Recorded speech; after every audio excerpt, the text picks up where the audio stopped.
It's time for the Movin The Chains podcast.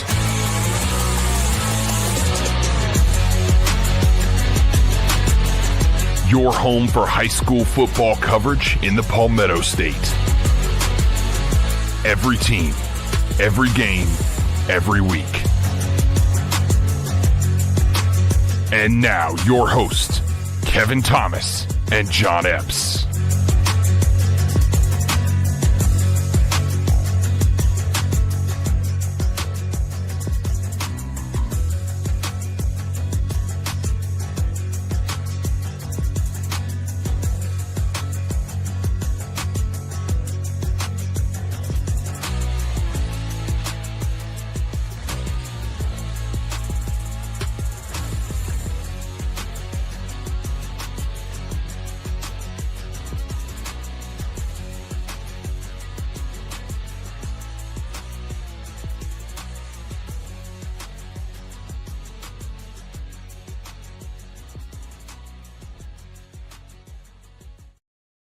Welcome into Movin The Chains, brought to you by Founders Federal Credit Union. I'm Kevin Thomas alongside John Epps here for our Week 7 preview show, talking all things South Carolina high school football. We got Jerel Hendricks on the board as always. John, another loaded slate. I know we've said it the past couple weeks, region play is just getting going, but there are some matchups that feel like they're going to be for the number 1 seed in a lot of these regions as well.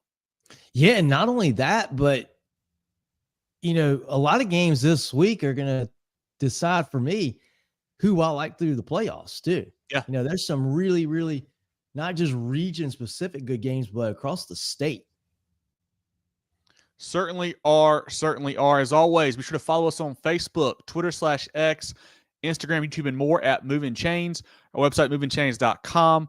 Our podcast on Apple, Spotify, Google, and wherever you find your podcast. We do our weekly preview show live Tuesday night, 7:15 p.m. on Facebook and YouTube. That comes out later on as a podcast as well. We have coach interviews, player interviews, all kinds of great stuff throughout the week for you to tune into on our social media platforms. So please be sure to do that and check out our website to see that content as well. Right now, be sure to get your Movin The Chains merch. Support the boys. We've got some great stuff like some nice T-shirts here, a black T-shirt, a navy blue T-shirt, a gray, and a pink for the ladies. Some great hoodies, kind of a grayish color here. I've got it upside down, sorry. Kind of a grayish color here along with a white color. You can email us at info@movinchains.com, or you can send us a DM on any of the social media platforms to order yours. Some great hats as well. Richardson hats, a gray front, different color backs, also a black front one you can see up there as well. Some great toboggans right now. That colder weather is coming. We are hitting the fall time, guys. Get that for the games. And also, you're Movin The Chains stickers. Saw a great picture from our friend Danny Miles. Put some on his big South Florence Bruins van last week. They look great, so appreciate him doing that. Look great on laptops, cups, whatever you want to do. Get those. As Jerel says, or get your woolly caps as well. Make sure you get those and support the boys.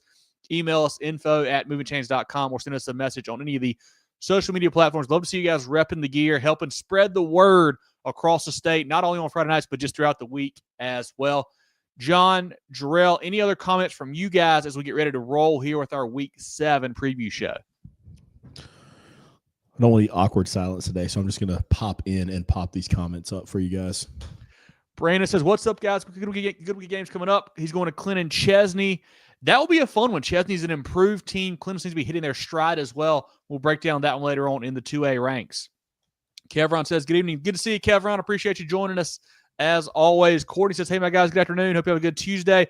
We are having a great day, Courtney. Hope you are also. Patrick, what's up? Good seeing you, Patrick. Appreciate you. Big one for the Indians this week.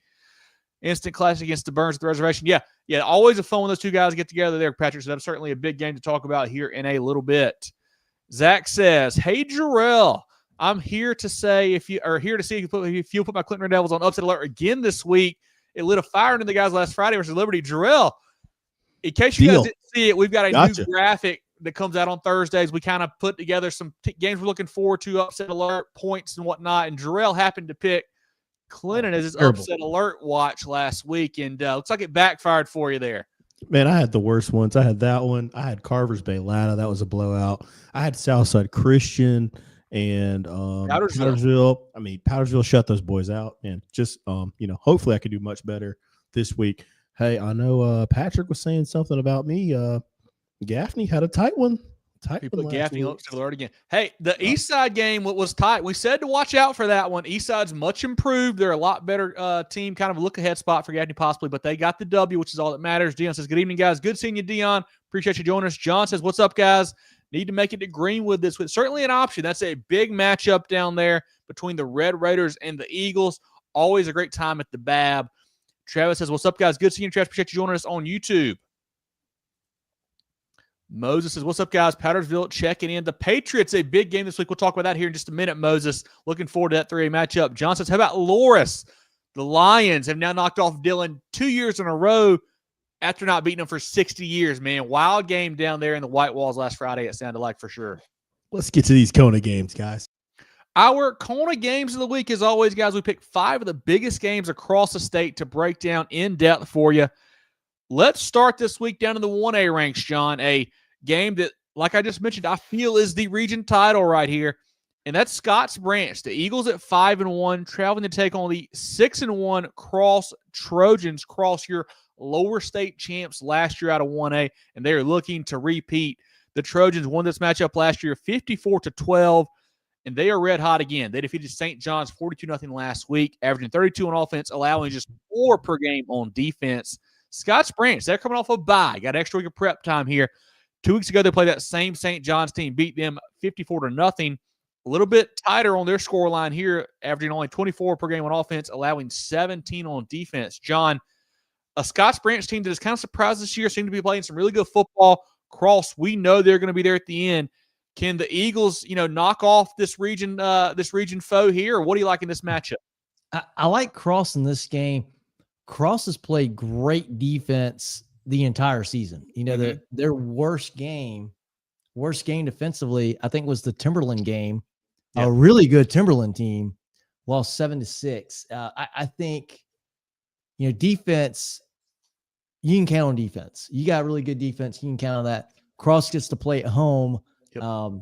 I think the defense makes the difference in this game, but I think we see a pretty close game. I don't think we're going to see a blowout like we did last year. This Scotts Branch team, really, really good football team. They beat a good Branchville team. Similar, Cross did as well. Branchville's a pretty solid group. They both beat up on Branchville. I expect to see a close game. It might be the first team to 20 wins this one, though. I think we're going to see a really low-scoring defensive battle in this one. But it's taken me a couple years now, Kev, but I believe in Cross now. Big Cross, John. I think the defense prevails here for this one. This Scotts Branch team I've really liked this year. They're led by quarterback Javen Connors. He's the man for them, leads them in rushing and passing into the quarterback. So a true dual threat. In that win over St. John's, 17 for 24, 253, 6 touchdowns passing, another 28 rushing yards, and another touchdown there. Receivers, Nyron Bowman had 2 touchdowns, Quentin Jackson 2 touchdowns, and Williams and Rogers 1 touchdown each. Defensively led by Bowman, Richardson, Bennett, and Reagan. On the Cross side, quarterback Tyler Harris last week, 14 for 16, 174, 3 touchdowns. Running back Mekhi Green, 8 for 137 and a touchdown. Everybody knows about do-it-all athlete Caden Ramsey, a Super 75 guy, a South Carolina commit. Not sure if he'll be a tight end, receiver, DB. I don't know, but he does it all for the Trojans. Had 2 touchdowns last week. He's got 11 touchdowns this season, John, in 4 different ways. That's a punt return, a kick return, a rush, and a reception so far. He'll probably get a pick 6 at some point as well. So I'm thinking at least 5, maybe 6 different ways he scores this season. Defensively, Jimmy Smith, Ramsey on the back end, and Michael Bennett up front is a monster on the DL for them. He's a really good player for Coach Wright down there. This is a game where I think it matters that Cross has been there before. Like, that's a big deal what they did last year, going all the way to state title. Like, they're used to playing in big games yet. They already are. And I think Scotts Branch, kind of a bit of an upstart right now. I don't know if they'll be quite ready for this tough of test. Even though they have been tested this year, they have great wins over Manning and Lakeview. This is a different monster here when you're playing the big dog in your region. Yeah, for sure. I mean, beating Lakeview's a big deal. That's a really on the really road big deal. as well. They're a really good football team this Yeah. year too. It's not like, hey, you just beat the helmet. I think this is gonna be a tight game. Cross has got to earn it. They got to play well. I do want to give a hats off to head coach Patrick Fleming at the Scotts Branch. You know, looking back, this team 2 years ago, 2023, they didn't win a game. Last year, 2024, 4-7. This year, already 5-1, man. Love what he's doing there with that program, a team that had been down for a while. He's making them into a legit program, a contender. Love what he's doing. I love Javen Connors. I mean, I want to say it could be close because I think Conyers is the real deal at quarterback, but I think Cross is too much, man. I think that what they've got up front and how they can match up out wide with the different weapons they have, with Ramsey and Green and whatnot, I think Cross wins this game. I think it might get out of hand in the second half, especially at home here. Okay. Jerel, comments from you or the chat on this big 1A matchup? Yeah, let's get the graphic ready. All three of us, I guess, going Cross here. Again, I like Cross. We've really followed this program a lot. But I'm glad you mentioned that. This is Scotts Branch program that I don't remember us talking about much, over the last, sorry, thanks for changing that, over the last, few years. So it is great that we're able to highlight them as a game of the week here. Again, you always want to lean towards those, when making picks, lean towards those metrics, like the team that's been there, the team that's playing at home. They're used to this moment. You talked about Caden Ramsey being such a, he's played in these huge games. He's a senior, his time. I did not realize he had scored in so many different ways, but he does it all for these guys. So I like the Trojans here. But again, I'm like John. I think it's going to be a low-scoring matchup here. I think this one should be a tight one. But again, you just have to lean towards the program, the team, and the players that have been in these big moments before. Great point there. Should be a fantastic matchup. Dion says 20-7 Cross. Zach says Cross and the USC commit is way too much for Scotts Branch. It's kind of how I feel too, man. I mean, I will say having a dual threat like Conyers gives you a chance in this game for sure. But I think Cross is too many athletes.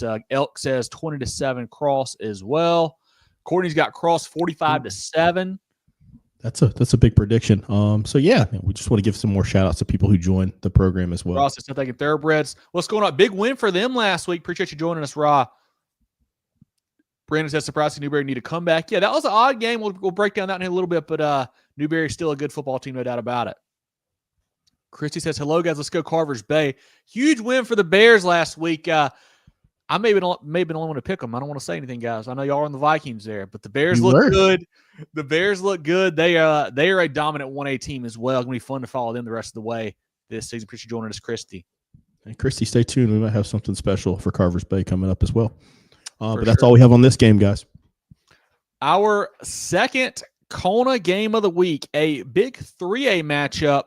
We've got the Christchurch Cavaliers at 5-1, traveling to take on the 4-2 Powdersville Patriots. John, Christchurch coming off a big 39-34 win over rival St. Joe's, averaging 34 on offense, 25 allowed on defense. Quarterback Judd Wyndham becoming more and more comfortable. 10 for 15, 181, 2 touchdowns last week.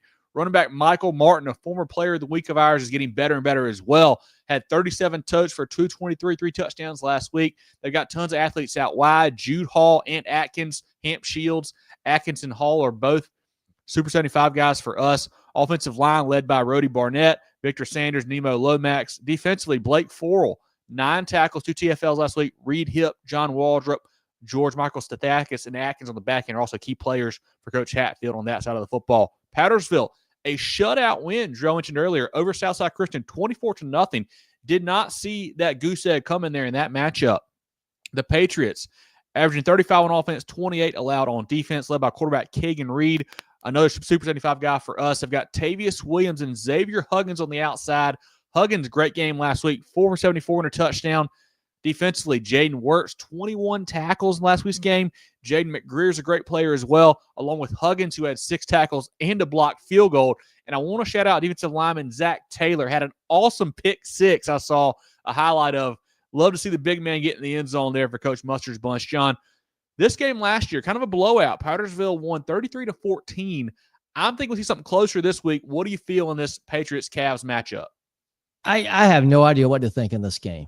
Powdersville's been a little bit of Jekyll and Hyde this year. They've looked really good last week in the shutout win, their first region game. But First game of the year, they get blown out by a good Seneca team. And then, a few weeks ago, they give up 53 to Broome, and they lose to a Broome team that they're moving some pieces around. Not sure they have it all figured out yet, but boy, they had it figured out that game. Yeah. But really what it comes down to for me is I'm really worried about the Powdersville defense. When they are getting beat, they're getting beat. They're getting up a lot of points in some games, and their Christchurch offense, pretty good offense. They can score in their own right as well. I think maybe because I know Powdersville a little bit more, I know the program more, and I like them. And I like them at home.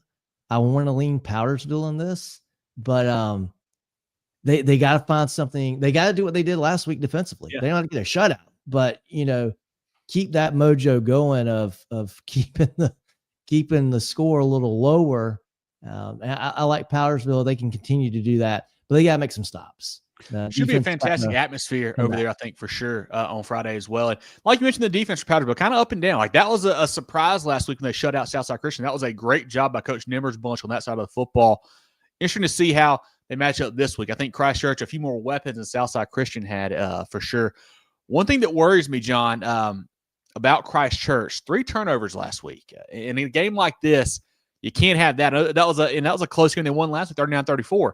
Certainly could have cost them. Don't want to see that this week. But you look at it, I think Christchurch matches up well on the back end with Powdersville's receivers. Like we know that the Coach Muster and that team wants to throw it with Reed there. I think Ant Atkins and that crew on the back end for Christchurch can do a good job kind of somewhat neutralizing some of those weapons they have. So it might come down to, can Powdersville run the ball? What can they get going on the ground? And I don't know what that offense looks like there for them if they can't get the pass game going. I like both these teams a lot. I think they both can make deep runs in 3A, what I think is becoming a deeper and deeper 3A every week, it feels like. But yeah, I like Christchurch a few more guys, it feels like, on offense, and I just trust them a little bit more right now. I think the Cavs go on the road, get a win, but I think it's something close. Honestly, I think a lot of points, too. Maybe like a 35-31 game, like a 31-28. I'm thinking on a high-scoring, tight game, but I like the Cavs with just enough offense, just enough stops to win this one here on the road. But should be a fantastic matchup. Jerel, what do you like in this one? What's the chat saying about this big-time 3A matchup? Well, I got to start by saying nice things. These are 2 programs that we have covered intimately a lot over the last years, and these are 2 programs that have been great to our program. So I want to thank Church Hat over here. Yeah, Coach Hatfield, Coach Muster there. I mean, those are 2 of the best in the state. Just want to thank them for what they do to help us so that we can help, talk about their programs. I got no football analysis. You guys have done that in a great way. I am going to put a challenge out to Powdersville. I'm going to pick them this week. Every time I pick against Powdersville, they prove me wrong. Like, they make me look bad. So I'm going to challenge Coach Muster, Coach Nimmer, the whole bunch. Prove me right this week. I'm picking Powdersville, not giving a reason. I think the Patriots win the game. I love it.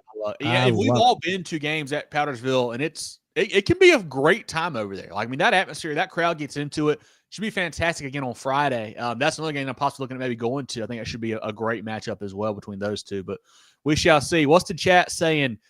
38-35 Christchurch, says Dion. Brandon says 38-31 Christchurch. Could be region title. Agree with the Jekyll and Hyde. Yeah, I think these are the 2 best teams in that region. I think so for sure. I don't know who would challenge them. I really don't. Zach says Powdersville can't stop Martin. Christchurch could get ugly early. Courtney's got Powdersville winning 30-24. Jessica said, even though it's off week, go Camden. The Bulldogs hung tough against South Point last week. Couldn't quite get the win, but they played a good football game, much better than what a lot of folks expected in that one. Back to this game, guys. I mean, I'm thinking really tight here. Am I wrong thinking this should be a close game? And I'm thinking kind of high scoring as well. I think 30s or 40s. Okay. It should be high scoring. I think both of these offenses have proven that they can get it done. But again, Coach Nimmer proved me wrong last week. Let's see what he brings to the table this week. We'll see what happens. Could be a little teaser for what's on our Points Factory graphic on Thursday. This one might make the cut for somebody. I don't know. Not me. So Jerel is scared off of the Patriots. I'm not touching them the rest of the year. Let's go to the next one, guys. Our third Kona game of the week, a big-time 5A matchup with two 5-1 teams getting after it. That's the Greenwood Eagles hosting the Greenville Red Raiders. Greenville, a big win over Easley, 42-16 last week, averaging 25 on offense, 14 allowed on defense. Greenwood, 33-10 over Malden, averaging 34 on offense, 22 allowed on defense. Last year, Greenwood won 34-20, John. This Greenville team has been tough to figure out. You know, they took the loss back in week 0 to Dorman, really non-competitive, have looked great since then, have some big wins since then. Greenwood, their one blemish a couple weeks ago, the kind of an odd loss to TL Hannon where they had a big lead in that one. They've got some big wins. They beat that Dorman team that beat Greenville already. They beat a Hillcrest team that we think is solid. What do you make of this big game here? I think this is another one that, well, I guess TL Hannon is in there as well, so probably not quite for the region title, but another really big matchup here in this 5A region. Yeah, this is a really fun game here. We're going to see some good athletes on the football field. I watched that Greenville-Gaffney game. Greenville showed a lot of heart, a lot of grit in that game. Really good athletic quarterback play. They played two quarterbacks in that game. Still doing that, yeah. And you know, I don't remember the second guy's name, but he's athletic guy, moves really well. And I like that with the Red Raiders. I like their athletic ability. They're pretty sound defensively as well. Greenwood, of course, with Lewis, the guy is tough to contain. You know, offensively, he's tough to keep in the box. Greenwood's a little bit, I have more of a question about Greenwood than I do Greenville. Because I watched a game with them. I watched the Hillcrest game, and they look good. They just couldn't put them away. You know, they had a problem with that too. TL Hanna, they had the big lead and couldn't put them away, and they got bit in that game. And they give up. I think their defensive line's pretty good, but on the back end of that defense, they give up some chunk plays, and that's where Hillcrest really took advantage. And while Greenville's their passing game was okay, I'm worried about them letting those quarterbacks get outside and really make some plays with their legs, or a play that's breaking down that the quarterback can extend and then find a guy wide open downfield. That's what scares me there. I think Greenwood's got to find a way to minimize the big plays. If they can do that, I think they win this game. I think they're the better team in this ball game. I think they're the more complete football team. But Greenville could certainly beat them. Greenville can certainly beat them. I think they have the big playability that is probably the worst thing if you're Greenwood, when you're looking at an opponent going, oh, great, they can hit some big plays. That's not good for us. But I like Greenwood in this game. I think they're going to find a way to win. I think it's going to be another what we've seen out of Greenwood all year. I think it's going to be a relatively low-scoring, close football game. I think it's going to be a really competitive game, really good game. I like Greenwood. I like their town a little bit better. I think they're a little bit more complete. So I'm going to go with the Eagles pulling this one out. Greenville, you mentioned playing two quarterbacks, still doing that. They got the youngster Keyshawn Farrow, who I believe leads them in passing and rushing. Really dynamic athlete back there at the quarterback spot.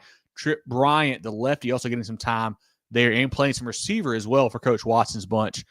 Also receiver Jaden Rice, 9 for 181 last week. Defensively, Jacob Christie, 6 tackles, 3 TFLs. Julian Renrick, 4 tackles, 2 TFLs. The big defensive end, Franklin Whitley, the basketball player, getting offers from everybody, Georgia, South Carolina, Clemson. Everybody wants him right now. And then also they have also plays Bradley Lucas on defense as well. And Coach Scoot Watson, known for his defense, he's going to have a good game plan for that Eagles group. So we'll see how that shakes out. Greenwood, you mentioned, led by Mr. Do Everything, Tristan Lewis, the quarterback spot, South Carolina commit, Super 75 guy for us last week, 20 for 33, 293, 2 touchdowns passing, another 70 yards rushing with 2 more touchdowns. Running back Trey Crawford, 29 for 72. I don't have it written down correctly. Sorry, and a touchdown, Trey. Receiver Jay Duncan, 10 for 140 and a touchdown. Desiree Christian, also a weapon, defensively led by Demarion Roman, defensive lineman Ahmad Scott, and Bryce Seaborn. You hit the nail on the head, John. They've had a hard time finishing football games. They've had multiple games. They've had big leads and let the other team kind of get back into it. That worries you in a tight game like this. If you just look at the score lines, you're like, all right, Dorman hammered Greenville, Greenwood beat Dorman. So transitive property, Greenwood should win this game. But I think Greenville is much improved from that Week 0 team we thought. I think that Red Raiders bunch is a lot better than they were against Dorman. I think they're a real contender in 5A, it feels like. And I mentioned it, Coach Watson, he'll have a great game plan for Tristan Lewis. I don't know how you game plan for him, but I'm sure he'll have some kind of idea of what to do to stop him. I think a key for Greenwood this year is that the receivers have stepped up with Christian and Duncan, and that gives you an option where you can't just key on the rushing attack with Crawford and Lewis. You got to play back a little bit too, because those guys can burn you. I don't know which one you want to take away, honestly, because they're both so dangerous. You know, if you let Lewis get loose running, I mean, that's 6 every time. He'll go over 60, 70, 80 a pop. So really tough to defend them there. I'm going to go with the best player on the field, Tristan Lewis. I'm going to take Greenwood at home. I think the Eagles win, but should be a fun game. Love to see what Coach Watson will do defensively against this Eagles bunch, but I think Greenwood a little too much at home. I think Coach Liner gets a big win here. Jerel, comments from you or the chat on this 5-1, 5-1, 5A matchup. Yeah, a lot of chatter, so I'll be quick on this one. I like the Red Raiders here, and I like it because of the defense. I went back and looked at, what Jerel Mann was able to do. I know that was kind of wacky schedules. They were playing like 3 games in 12 days last year, but they held this. But that Jerel Mann team held this bunch to 14 points last year. So I think Coach Watson's going to have a good game plan for Tristan Lewis. Obviously, he's the X factor. He's the best player on the field, regardless of what's going on offer-wise and things like that with the other players. But I think the Red Raiders, their defense has played so much better. Obviously, they started off slow, but they say the biggest jump is from week 1 or week 0 to the next week. So I like the way the Red Raiders are playing. I'm gonna take this one in this game. I'm going to say, Jerel, great research there. Great point there on JL, man. I didn't think about that. I'm glad you did that research. Yeah. That was a great call there by you, checking back what Coach Watson did before with him. Zach says, Greenwood's Tristan Lewis, the X factor, and he thinks it won't be close at the BAB. Interesting. Well, I think Greenville's better than Hillcrest, and that game was very close. Travis says, Greenwood 38-35. John says, Eagles 28-24. Brandon's got Greenwood 31-27. Greenville much improved. We'll take Greenwood. Patrick's taking Greenwood as well. Chris has Greenwood by 10. Courtney says I'm going with Greenville beating Greenwood 24-21. I will say, I will say it feels like for Greenville to win this game, it needs to be kind of low scoring, because I don't know what the Red Raiders are going to score in the 30s, 40s. You wouldn't think, because they haven't really shown that this year a whole lot. So I'm thinking a low scoring game obviously helps them out. But I think Greenwood's a little bit too much, but should be a fun one on Friday at the BAB. For sure. Let's go to the next one, guys. Our 4th corner game of the week, another big-time 5A matchup. John, we travel down to the coast for this one. James Island, undefeated James Island, 6-0, heading over to John McKissick Field, taking on the 5-1 Summerville Green Wave. Last year, Summerville won this game 26-0, blanking that Trojan bunch. James Island coming off a 49-7 victory over West Ashley last week, averaging 41 points per game on offense per year and only 7 allowed on defense per game currently. Summerville 57-6 over Stahl, averaging 41 on offense, 15 allowed on defense. John, this game feels like two heavyweight hitters going at it here on Friday night. Yeah, I'm excited about this game more than any game this week. This is really fun. We know Summerville. We know they're really good. We know James Island is pretty good, but the trouble is we don't get to see James Island really until region play. And even with region play, it's a little hit and miss. Don't get to see them play a whole lot of really high level teams. And we get that this week. And it's obviously James Island there. Their calling card is their defense. Yep. It's been that way for the last few years. Summerville, good football team. I like the offense more than the defense for the Green Wave. Yeah. But you got that great match of a good defense, good offense going together. Being in Summerville helps. I feel like when I make these picks and I think about these games this week, I don't feel good about any of them. I'm probably less good about this one is any, because I want to side with Summerville. I think they have more talent, or at least we know about the talent more so with Summerville than we do James Island. And of course, offensive guys are always going to get more praise than defensive guys. That's just the nature of the game, right?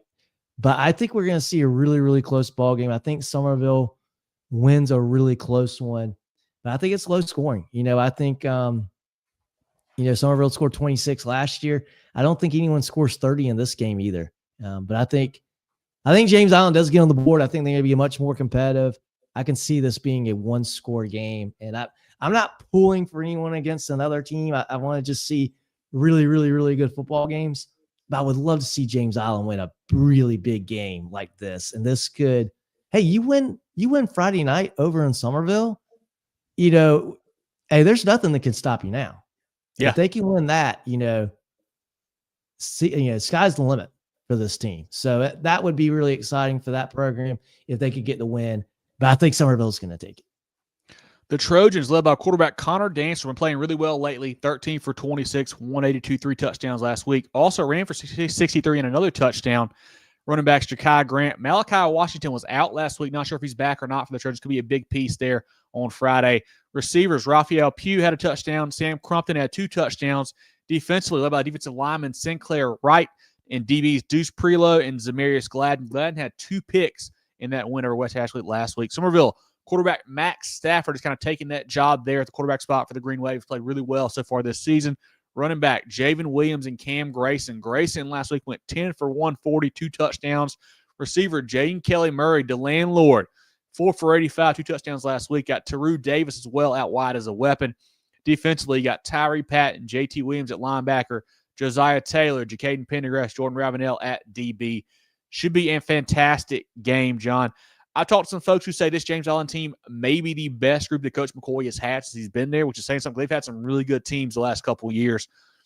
And I think, if you look at them, Summerville's one loss this year, South Florence. I think James Island is a comparable style to what South Florence wants to do. They want to run the football, be physical, play defense, beat you up front, which I think is what that Trojan bunch wants to do as well. So interesting to see the kind of the comparisons there between those groups as they head over to Summerville. Dantzler worries me a little bit. He had 3 picks last week for James Island. And if you throw it against Summerville, they will turn you over. Taylor can make plays. Pendergrass can make plays. You can't give the ball to the Green Wave. They're too explosive. So he's got to play safe football, take care of the football. I think the Trojans have a chance if he does that. A cool stat here, John. You're going to love this. So head coach Ian Rafferty for Summerville last week won his 50th game, moving to second all-time in Summerville history. He's now only 571 behind John McKissick, who has 621 in his career. So hats off to Coach Rafferty. I hope he makes it another 571. Would love to see that if he can get to that mark. But also for him to get to that 50 mark and become second all-time at Summerville, man, just really cool what he's done for that program, kind of rejuvenating that group there at Summerville. But I think with the weapons they have on offense, the explosiveness with Kelly Murray, Grayson, Stafford, Williams, Davis, I'm going to take Summerville at home. That home field advantage is a real deal. Crazy things happen there at John McKissick Field. I'm going to go with the Green Wave at home. This game was on the road in the backyard. Might change my pick, but I think at home, Summerville, too many weapons. But I do think you're right. We're thinking I could see like 20-14, like low-scoring game. But I think one more play out of Kelly Murray and those guys wins the football game for Summerville. But should be a fantastic matchup, one that I would love to go to. Don't think I'll quite make Summerville this week, but should be a great game. Jerel, what do you like in this one? What's the chat say? I mean, this feels like they're both top 5 in our poll. And I think, this feels like a top 5 matchup when you just talk about these two teams getting after it. And I love both these teams. Love both of these programs. Would you say it was 571 to go to get to Coach McKissick? Yep. That would be 38 perfect 15-0 seasons. So no pressure there, Coach Rafferty. Hey, they're on pace this year. For sure. No, I like both of these programs a lot. I like both of these teams, all the players you mentioned. I think Summerville, obviously playing at home as well, I think they have more margin for error in this game. That's why I want to pick the Green Wave to win this one. But I would not be surprised. This is a classic. Like you mentioned, South Florence, their style, a team that gave Summerville trouble. That's how James Island plays. If James Island can kind of muck it up, as I like to say, get into a defensive struggle, keep it close and, not let it get out of hand early on, they've got a shot here. But again, I think Summerville, they have so many weapons. It feels like they can really challenge, for the state championship, like legitimately this year. So I'm going with the Green Wave, but I would not be shocked at all if James Allen's able to pull this one out. And what if it rains Friday night? Ooh. It could. Great question. Sure. You can get sloppy.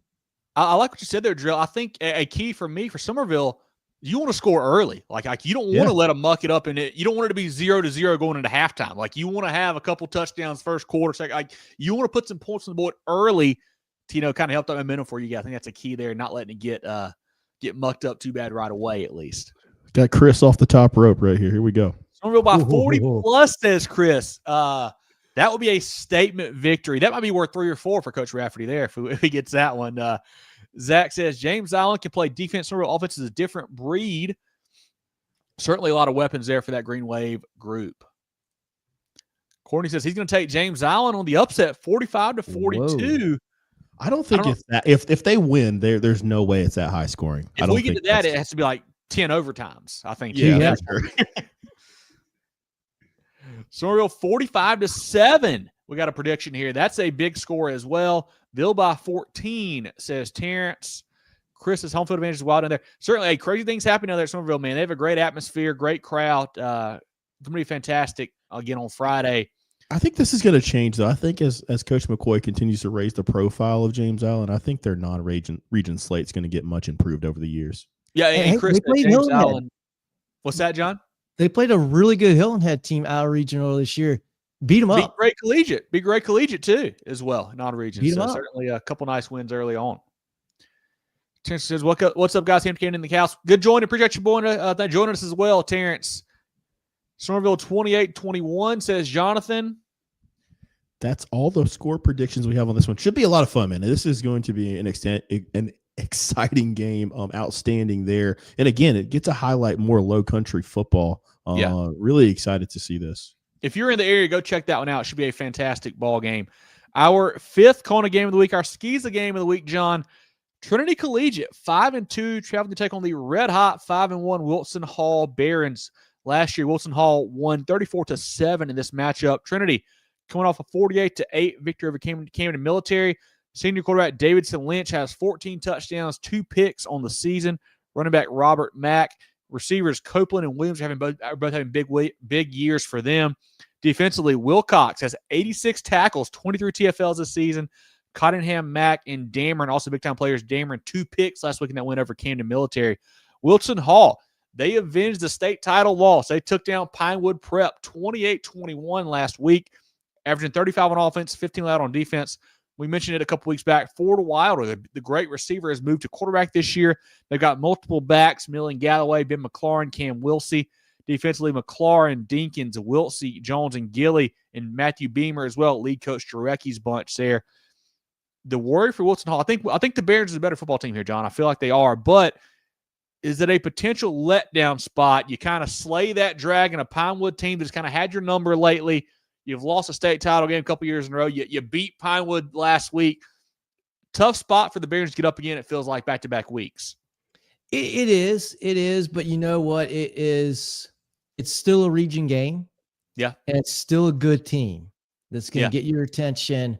And, maybe Monday was tough, getting back into the routine. But come Friday night, once toe meets leather, I think they'll be ready. And they're a good football team. It's not like they went out and this was some massive upset over Pinewood that nobody saw coming. I'm sure they went into that week going, hey, we can beat these guys. Let's go out and actually do it. I think Wilson Hall wins this game. And I think there's a better chance of Wilson Hall running away with it than Trinity winning the game. You look at Trinity and their schedule. Their 2 losses. They lost to PD Academy and Pinewood Prep. Wilson Hall is better than both those teams. And you couple that with a tough offense to prepare for, what Coach Jarecki brings there with that kind of, misdirection, really run-heavy game plan there. I think Wilson Hall wins this game. I think there's a chance, too, like you said, I think it might get out of hand. I like this Trinity bunch. They're doing a good job with first-year head coach there, Coach Fagan. But I think Wilson Hall a little too much, a little deeper right now.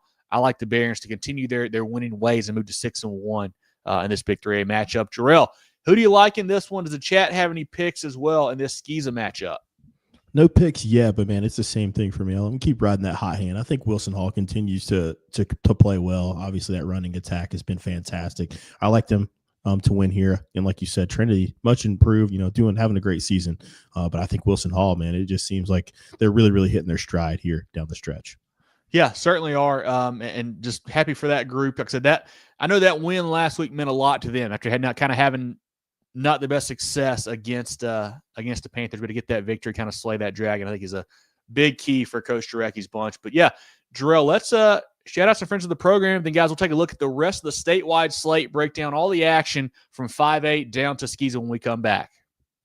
Everyday life means everyday expenses. Spend smarter with a Founders Federal Credit Union credit card, offering you low rates and big rewards where it matters most. Enjoy all the benefits of saving while using your Founders Essential MasterCard. Make every swipe and tap count with smart rates, big rewards on select cards, and no balance transfer or annual fees. Because your money should go where you want it to. That's the power of Founders Federal Credit Union. Apply today at foundersfcu.com. Relax. You're with Founders. With 3 convenient locations in Spartanburg, Duncan, and Greenville, Carolina Orthopaedic and Neurosurgical Associates, Kona offers the most advanced training and experience in orthopedic surgery, neurosurgery, sports medicine, and pain management in the upstate. Go to kona.care to learn more.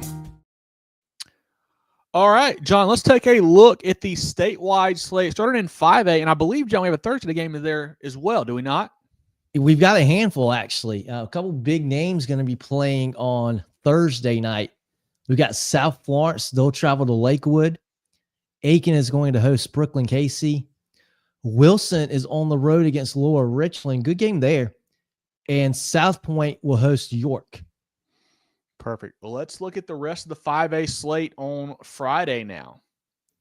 Once we get to Friday, we've got 13 more ball games. Gray will travel to Airport. Is that 4A? I think you're in 4A currently, I think. We are. All good. Move back up to 5A. All right, here we go. Now we're back. So that was 4A before. Okay. The 5A game for Thursday night would be Spring Valley hosting Westwood. Not really sure why Spring Valley's playing Thursday night at home. But that's the schedule. Down in the Low Country, we got RB Stall hosting Ashley Ridge. West Ashley will be at home against Fort Dorchester. Carolina Forest hosting St. James. Myrtle Beach travels to Conway. A good rivalry game here. I believe it's, I don't want to get this wrong. I think it's Battle for the Victory Bell. Does that sound right? Somebody in the chat, correct me here. I'm pretty sure that's what it's called there. Conway, a nice win last week over North Myrtle Beach. Didn't see that one coming really. Myrtle Beach played good football this year. I think that the Seahawks a little more talented right now. Probably should win this football game, but a great rivalry. Going to be great down there over at Conway as well on Friday. Yeah, good win for Conway last week. I like Myrtle Beach in this one, though. Catawba Ridge hosting Indian Land. It's a good Indian Land team. I saw them play. They're 6-0 still, and they have got a dynamite running back. Young man named Horton, I believe. That kid can fly. He's a no-nonsense running back. That guy gets the hole quick, and he gets through it quick. Going to be some great athletes on the field, too. Josh Dobson there at Catawba Ridge. You got Sequel Patterson, the South Carolina commit at Indian Land. It's going to be fun to see those guys kind of go at it on probably both sides of the ball. They both play both ways a little bit there. Going to be a lot of fun to follow that one. Yeah, Jamal Horton, the running back's name. Last week, John, 29 for 290, 2 touchdowns in that win over Nation Ford. Certainly getting it done there for the Warriors. A team that, just keeps winning. We'll see how good they are when they get, in a little deeper in region play, but they have looked the part so far of a big-time contender. Yeah, they'll be tough for everybody. One of our Kona games of the week, we've got Greenwood hosting Greenville. TL Hanna is at home against Woodmont. Lexington hosting Chapin. Dorman will travel to Spartanburg. A game that Spartanburg kind of has to win to have a chance, in that region. Dorman undefeated in region play. Spartanburg has already lost to Gaffney. Has 1 L. They can't afford to take 2. But I think the way Dorman's playing, man, it's going to be tough to beat those guys. I think Coach Morse's bunch wins again. I think so, too. Spartanburg, they're going to play some good defense. You're going to have to earn against them. But Dorman, really, really impressed with this Dorman squad so far this year. They've really played well, and they've really taken a step forward. Yeah. Goose Creek, they're at home against Berkeley. Cane Bay hosting Wando. Big time game here. Burns, always a big game. Burns traveling to the reservation to take on Gaffney. Gaffney finding their footing now. Yep. It's a really good team in their own right. Yeah. Burns, a couple tough losses, Irmo and Dorman, two really good football teams. Gaffney seems to be playing better and better the last couple of weeks. They did have a bit of a scare last week, and I think we called it out on the pregame or the preview show last week that the East Side is better. Can't take them lightly. Gaffney gets by, wins by less than a score there, but big win for the Indians. I think a key for me is, can Banks, Boughton, Gaffney get the passing game going? Like, we know he can run the football with his legs. He's really good running the football, and that has caused Burns some trouble this year with quarterbacks who are kind of mobile there. But he's going to have to hit some of those receivers. I don't think you can rely on just him and the running backs to win this football game. Got to get the pass game going at the reservation. Burns, we know they got plenty of weapons with Segura and Harris out wide. They will put up points as well. I think a tight matchup, as always, it feels like this one is. But I like Gaffney at home. I mean, how do you pick against the guys at the reservation? It's hard to do. So I like Gaffney at home. I think Boughton has a better game this week than what he's had the past few weeks. I like the Indians to win this one in a tight showdown.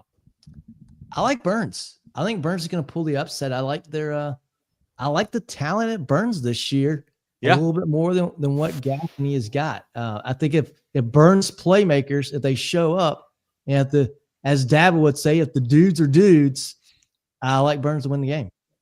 I wanted to ask you guys, who do you think this game is more important for this season? Because I feel like this is a huge pivotal game for both of these teams. Who do you think it's more important for? Gaffney. I mean, it's tough. If you look at just region standings, it's Burns because they've got a loss already. But as far as finding out what they have for a potential deep run, it's probably Gaffney. I think they're still somewhat unknown almost because they've had so many changes here lately. Obviously they got the quarterback spot figured out now. They've got that, but I feel like we still don't know how good they can be, if that makes sense. So I think from that perspective, it's Gaffney. But as far as if you want to win the region, I think Burns is the team that's got to have this football game. Because you look at it right now, Dorman and Gaffney, both undefeated in region play. Spartanburg and Burns already have one loss each. So they both need to win these football games on Friday. Yeah, wanted to stop you. Got a lot of chatter on this game as well, so I like it. Zach says, give me the Rebs. Gatcham's talking too much. Rebs on the reservation and win by 3 touchdowns. Wow, that would put the state Zach's on notice there. Travis also taking Burns 28-24. Justin's got Burns big, 35-14. Chris is Captain, get the pass attack going early. It could be interesting, but if we can't, we can run it with peanut butter and jelly. Peanut Kirby and Josiah Hill. I agree, Chris. Got to get that pass attack going. Need Banks to step up a little bit there. Patrick said will be a good game. Certainly will be. I feel like these guys always play great matchups. I want to say last year might have been an overtime game, I believe, when they got after it. Chris says bigger game for Gaffney because they win the face Storm in 2 weeks for the region title. Yeah, that would set you guys up for, like you said, region title there. Interesting. Just wanted to get your guys' opinion. This is a big game. I think it's very, very vital. Obviously, every game in Region 2 there in 5A is big, but I think this one's extra special this year. And I think these are two teams that are not to the level of play that we're accustomed to seeing them at. And it's one of those things too with Burns. It's like they've got all the stars, but it's like they haven't put it all together. Will they do that? It's getting late in the season to kind of still be kind of trying to figure that one out. That's a good point. Staying in the upstate, Hillcrest will be at home against JL Man. Boiling Springs hosting Wade Hampton. We talked about Marconi games of the week. Big time game in the Low Country. James Island traveling to Summerville. Socastee at home against North Myrtle Beach. Blythewood hosting West Florence. Fort Mill, a much improved Fort Mill squad. They'll travel and play Northwestern on Friday night. Nation Ford at home against Rock Hill. A Nation Ford team I was pretty impressed with. They're a good group to be a 3-3 team. Rock Hill in their own right. I think a pretty good team, even with that 4-3 record. Should be a good ball game here too. Another game that could have a lot of points as well. Two teams that want to light it up for Coach Bullware and Coach Bentley there. And I do want to circle back Northwestern Fort Mill. We've talked about that Fort Mill defense all year. They will be tested on Friday. We'll find out just how good they are because Northwestern can score on anybody, it feels like. So we'll see what they've got. I don't think Fort Mill's quite on that Trojans level this year, but they could cause some problems early on with what they can do defensively over Coach McNeely. Riverside will be at home against Eastside. Stratford travels to Lucy Beckham, a Lucy Beckham team that really we're not talking about. They're 4-1. Yeah, a Lucy Beckham team that kind of, lulls you to sleep with kind of a slow-paced offense. All of a sudden, they kind of pop one on you, and they're gone. But we know they're going to play great defense, Coach Smith. They always do. A Stratford team that I saw last week looked really impressive. A comeback win over Berkeley. They've got tons of playmakers. Jakin Davis, a quarterback, a Liberty commit. He's a great player. A Shrine Bowler. They got Malik McGowan, stud running back for them. JQ Crosby out wide. A lot of good pieces there for that Stratford team. Coach McDaniel's doing a great job there. Appreciate them having me out there. Enjoyed meeting a lot of folks. Coach Burnett. I had an awesome time down there at the Castle. Sorry, as they call it there. It was a great matchup there. And then go ahead. You're talking about picks earlier. Who'd you pick? That Stratford. I think I picked the wrong team in that one. I missed that one for sure. But Stratford certainly looked the part, man. A great football game, a great football team. I think they go on the road and win this game, essentially lock up the region probably with this win, it feels like. Going back to the Midlands, Lugoff Elgin will be hosting Ridgeview. We've got River Bluff at home against Irmo. And Malden will be hosting Easley. One more game, big game. White Knoll hosting Dutch Fork. Yes. A White Knoll team that has continued to get better and better. Their one loss way back at the end of the season, have played great since then. Dutch Fork, they've shown some shakiness this year. You obviously lose the game at Oceanside. You play a tight one against Ridgeview. I don't know. I will say one thing. Dutch Fork remembers the fact that they lost there 2 years ago. That's going to be a key point to them. Like, they want to go avenge that road loss to the White Knoll team from 2 years ago. White Knoll is good. I don't think they're quite Silver Fox is good right now. Love Coach Pelham, does a great job there. I don't know if they've got quite enough firepower to beat Dutch Fork. But I'm thinking close football game, maybe a 10-point game. But I like Dutch Fork. I think close in this one. I think they get the games going. Knott's at quarterback. All the defensive line guys with Worth and Walker, offensive line with Lorenzo. I think Dutch Fork wins this football game. I think so too. I think it's still a ball game once we get into the fourth quarter, but I think Dutch Fork will. I like that pick, maybe a 10-point game. Yep. I do want to one more. Go ahead, Jerel. Do you want to hop in on that one or a different game? No. I was just going to keep the show rolling. Go ahead. No, I was going to say Ridgeview Lugoff Elgin. Like, I know sometimes, John, like, we joke about the Demons, like, because you're a guy, but they're not bad. Like, they're a good football team. They can score points. In Ridgeview, we know they've got athletes. We know they can play defense. I think there's a chance that Lugoff Elgin can hang around in this football game just because what they can do offensively with Sadiq and Richardson, one of our players of the week. They can put up points. And I think if you score a little bit early on Ridgeview, maybe things get shaky for there, and maybe they could, hang around for a full 4-quarter game. Yeah, I think the offense has really come alive the last couple of weeks. Yeah. Really strong showing against Sumter 2 weeks ago in a loss, but they put up 42 points. And then a really good performance against a really evenly matched Blythewood team last week. I think the offense is good enough to compete in this game, but Ridgeview is just, and I haven't seen Lugoff Elgin play yet this year. I saw Ridgeview play. Ridgeview's got so much talent. They've got so much athleticism. A lot of speed. On the outside, defensively, they're great tackling. Quarterback play, even though he's the second string quarterback, he's a really good quarterback as well. Ridgeview's going to win this game unless they turn the ball over half a dozen times, make a bunch of penalties. They're going to win this game. But this is a much improved Demon team. They are the exciting group to follow last few weeks and really all year. Very promising year for them. Jerel, comments from you or the chat on 5A before we look down at the next class. No, man, it's cool to see. Glad to see John smiling, talking about his alma mater there in football. That's fantastic. I think we've done enough for Coach Littlejohn there. Drop that tag. I think he's really produced this year. So really excited for him. Obviously, Coach Bowler being there looks like he laid a really good foundation. So excited to see about how that program has progressed through the season. But let's go to 4A, guys. Let's take a look at the 4A slate now, John. Yeah, we already touched on the Thursday night games in 4A, so we'll flip the script back to Friday. We talked about Airport hosting Gray. Southside at home against Lawrence. Both of these teams looking for their first win of the year. I like Lawrence in that game. Greer will travel to Blue Ridge.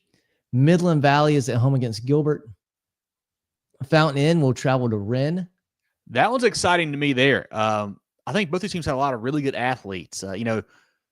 Wren seemed to be growing up on offense. That was the worry going into the year. I knew they had a really good defense, had a bunch of young pieces on offense. I feel like the quarterback's playing better. Caden Hill, receivers playing better. Muntu Brown has done a great job running the football there for Coach Freight. Fountain in with Holiday and those guys, Flood and whatnot, have tons of firepower as well. I think this is a sneaky good game on Friday. I think Wren at home, tough place to play. I think they win this game, but that should be a fun one if you're in the area to check out. Yeah, two pretty good football teams too. May River at home against Bishop England. Two pretty good football teams here as well. Bishop England coming off that tough loss to Hilton Head Island. Did not see, I thought they might lose the game. Didn't think they get blown out like they did. So that was a surprise to me. We'll see two varying styles with May River wanting to run the football a ton. Bishop England want to swing it around a little bit more. Should be a fun matchup down on the coast. Beaufort is at home against Colleton County. Seneca will travel to Berea. Hartsville at home against Crestwood. Westside will host Emerald.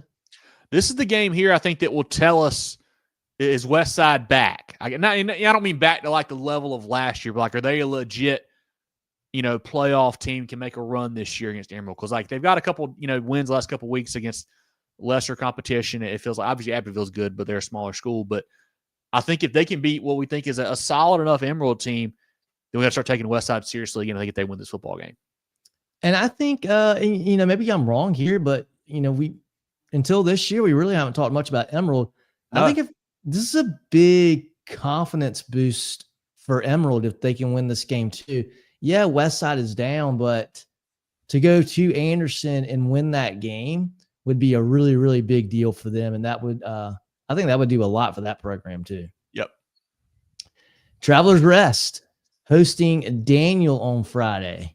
I got a stat here for you. Daniel going for win number 600. This is their 71st season, John. They average 8.3 wins per season, second only to Summerville in win percentage with a minimum of 300 games.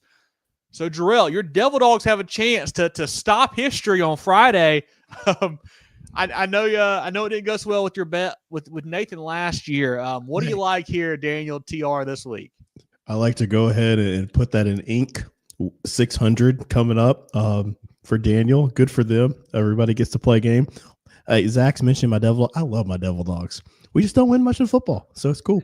Great colors, great mascot. Just don't get it done. Basketball is around the corner, but good stat there. Great point. In the Midlands, Richland Northeast, boy, life after Will Wilson. Yeah. It is a lot different. They'll be hosting a really good AC floor team, and then closing out 4A, Dreer hosting Lancaster. Any comments from you or the chat on 4A, Jerel? TR has 2 wins this year. Let's go. Let's see what we got here. Leo says, go Powdersville. Big game this week, Leo. If you missed the start of the show, we broke down Powdersville Christchurch. Talked about early on. Dion says 23-14 Emerald over Westside. Jonathan says Red Fox a 2-game win streak. Yeah, Hartsville playing better. Ford Wallace, I believe, broke the passing yards in a game record for Hartsville last week. So they're getting better and better for Coach Calabrese there. Dion's got Midland Valley by 14. I think they win as well. I think it's a good pick there. Brandon's got Lawrence over Southside 14-7. A real pillow fight, sounds like there. Let's go to 3A, guys. Let's look down at 3A now, John. Travelers Rest also beat 5A school Wade Hampton. So talk to him, Rel. Now looking at 3A. All games on Friday for 3A. Walhalla will be hosting Pendleton. One of our Kona games of the week, Powdersville hosting Christchurch. Broome travels to Union. Marlboro County be hosting Georgetown. A Marlboro County team that is kind of laying in the weeds right now, John. They were the talk of the state for a while last year, and this year they're playing good football. 5-1, the one loss just to Gray Collegiate. They've got big matchups with Dillon and Loris around the corner. I think Coach Johnson's bunch is the real deal. They're a team to keep an eye on here as we roll into region play. Yeah, and flying under the radar a little bit this year is probably exactly what they needed after last year. Mountain View will be hosting Chapman. Loris coming off that massive win over in Dillon last week. They'll host a pretty good Walkmall team this week, 5-1 Walkmall group. They'll still like Loris in this game, though. That's a really, really good football team. A super impressive win for them. Going on the road anytime you win at Dillon is really hard fought and well earned for sure. I know they didn't play their cleanest game. I don't think Dillon did either, really. But they've got a great defense and a great offense. Coach Manson's done a fantastic job there. Potential letdown spot here for Loris against Walkmall. I don't think Walkmall is as good as what we had thought. I know they got a good record here. Their one loss to Carver's Bay early on in the year. I don't think they're quite the level we thought they would be. I think Loris wins this game, pretty handily, but excited to see that team continue to roll. Did Loris hold Dillon? Was it 1 yard in the So I've seen two stats. One stat I saw said Loris held Dillon to 1 total yard in the second half. The other stat I saw said 7 total yards in the second half. So either way, it's really impressive. Under 10. Not a crazy. first down. Yeah. Won the game with a big fumble return for a touchdown. That was the game-winning score as well for the Lions. So certainly played great on defense against a high-powered Wildcats offense. Another team that played tough last week, did not get the win, though, is Silver Bluff. They'll host Keenan Friday. I do believe quarterback Cam McMillan will probably be on the field for Keenan this Friday. The transfer from South Point, I believe he will be able to play. I don't know if he'll start. I don't know how much he'll play, but I think he can get out there for the Raiders. Silver Bluff's a team that has been kind of hard to figure out. Played Newberry really tight last week, but we'll see how that game goes. A key region matchup there with those two getting together. Yeah, loser could be looking not good look to be in the playoffs for sure. Loser Friday. North Charleston hosting Oceanside. Crescent will be on the road against West Oak. Palmetto hosting Southside Christian. Newberry travels to Fox Creek. Sneaky good game here. Good Fox Creek team. Lost to Orangeburg Wilkinson. And I was going to say, Fox Creek probably played O-Dub a little closer than I thought they would. Honestly, it was a tight ball. I think it was a one-score football game, I believe, last week. I want to say 24-17, something like that.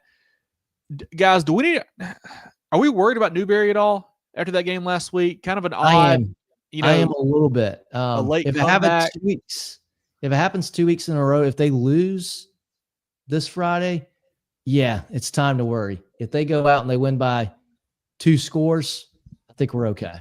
I think somebody mentioned they had a quarterback. I think the quarterback only played 1 half for Newberry, something like interesting. Okay, so to clarify, Orangeburg Wilkinson defeated Fox Creek 21-13, so it was a one-score game. Newberry defeated Silver Bluff 22-19. Tight game there, and that's with Newberry scoring 15 points in the fourth quarter to win that game. So not sure what happened there. I've not heard about injuries or whatnot. I don't know how that shakes out. Newberry quarterback didn't play first half. Okay, so Caldwell came in second half and then won. Interesting there, Dion. So it makes you feel a little bit better about Newberry there. That was kind of an odd score line to follow on Friday. It sounds like a discipline issue, though, and you can't have that against big-time competition or once you get into the playoffs. Moving on, we've got Hanahan hosting that undefeated Orangeburg Wilkinson team. St. Joseph's will be hosting Carolina High. And then Ainer welcoming in a very mad Dillon group to close. Yeah, I think that one might get out of hand there. Ainer has given Dillon some problems in the past over the years, but I think Dillon, they're going to be quite upset. I think they might win this game by a big score. Yeah, and that's this year's Ainer team is not quite to the level of those Ainer teams that have given Dillon some fits. Any comments from you or the chat? Jerel on 3A. Just said, did Loris win that game last year? Yes, Loris won that game at home last year. And I think it's a 5-point game, John, like 35-30. Yeah, it sounds right. Relatively high scoring. I was at that game, a little bit sloppy for Dillon, but Loris looked awesome. One of the best high school regular season environments I've ever been a part of. It was a great experience. Courtney says Big Bears and Crescent next Friday, the championship. Yeah, Crescent's been a good squad this year. I think Belton Honey Path a little better. They should win that football game. It should be fun. Zach says trap game for Loris, a big win at Dillon. Certainly could be. And I think, traveling on the road as well doesn't help. But I think the fact that this group had some success last year probably helps them out a little bit because they're kind of used to winning some of these games a little bit. So I think they win easily again, but certainly not a spot you can take lightly there with Walkmall. Chris says, can OW be legit this year? I think so. The problem for them is that Lower State 3A is really good. I love what they do with Haltwanger and Avenger and all that crew there for Coach Carter. They've got some really talented players on both sides of the football. They're in the Oceanside Collegiate region for one, to be tough there. And then obviously you got teams like Dillon, Loris, Newberry coming to town as well in 3A in the playoffs. Should be fun. Zach says, wrong time for Andrew playing Dillon. Yeah, I feel bad for the Blue Jackets on this one. Zach just did the same thing there for sure. Hate that for that group. Let's keep it rolling, guys. All right. Shout out to friends of the program, Jerel. It will move down to 2A, 1A, and SCISA. Schedule your sewer drain clearing with Preferred Home Services today. If we can't clear it, it's free. Electrical, plumbing, cooling too. Go, go, go, Preferred. Looking for top-notch sports gear and uniforms? Look no further than First Team Sports. With 30 years of serving the Carolinas, First Team Sports is your local full-service dealer. From youth teams to colleges, we've got you covered with team uniforms, staff apparel, Letterman jackets, sports equipment, and facility branding. Visit our local store in Greenville or firstteamsc.com. Make First Team your first. Founders Federal Credit Union means banking made for you. The on the go, the pick up and go, and the oh, I want to go. Because at Founders, we give you the financial tools that make every dollar work for you. For the little things to the big things. For your future and your peace of mind. We'll always stay grounded in our roots, but reaching beyond what you'd expect is where we'll always go. Find out what our members already know and enjoy a new way to bank. Relax, you're with Founders. Let's take a look at the 2A slate now, John. We'll start with Edisto at home against Whale Branch. A Whale Branch team that I don't know what happened to them this year. Usually a good program, struggling so far this year. Lake Marion, they'll be at home against Hampton County. Philip Simmons will travel to Burke.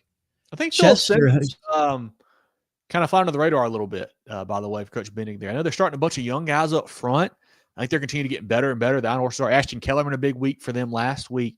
They're playing good football. They're a team to look out for in Lower State 2A because we'll talk about it here in a little bit, guys, in the polls, but Lower State 2A, I think, is wide open. I think there's not a lot of great football teams down there, it seems like right now. Terrence has got Hampton County by 21 over Lake Marion. That sounds about right. I think so. Terrence, I think that's a good pick.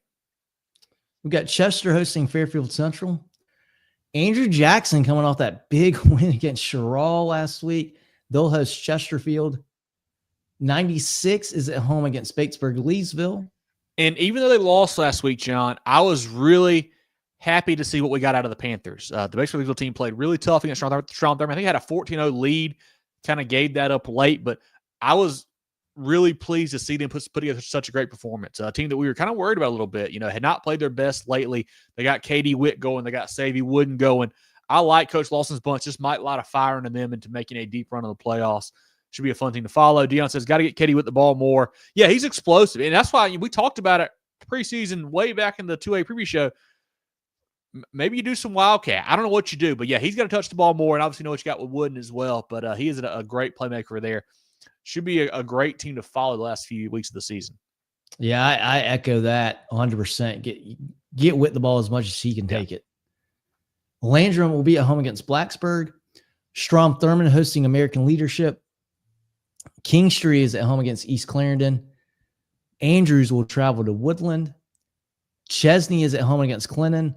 We talked about that a little bit earlier. That'll be a good game. I think Clinton wins that game. They're a pretty good group, as they have been last few years. But Chesney, good team this year too.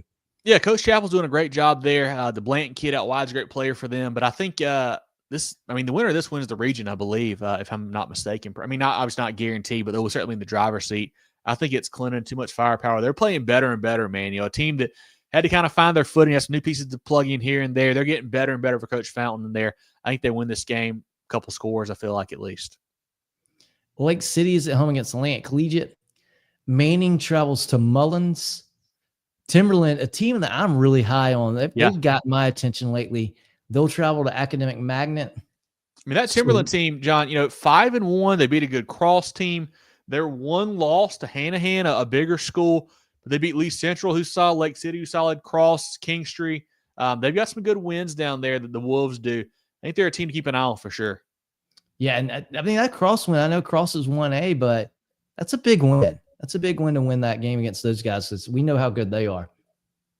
Saluda is at home against Pelion.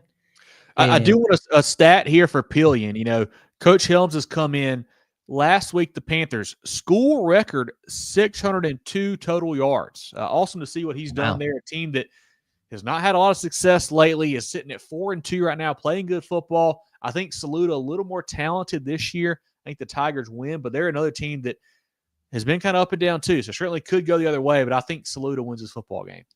Even if Pelion loses this game, they've made good strides as a program, and they still got, a lot of football left in front of them and can make maybe make a little noise in the playoffs too. And then we wrap up with Mid-Carolina hosting Columbia. Jerel, comments from you or the chat on 2A. When does Central play AJ? That might be the last week of the season. I can't remember off my head. I think it's next week. Oh, is it next week? Okay. I know Chesterfield and Sherall in the season against each other.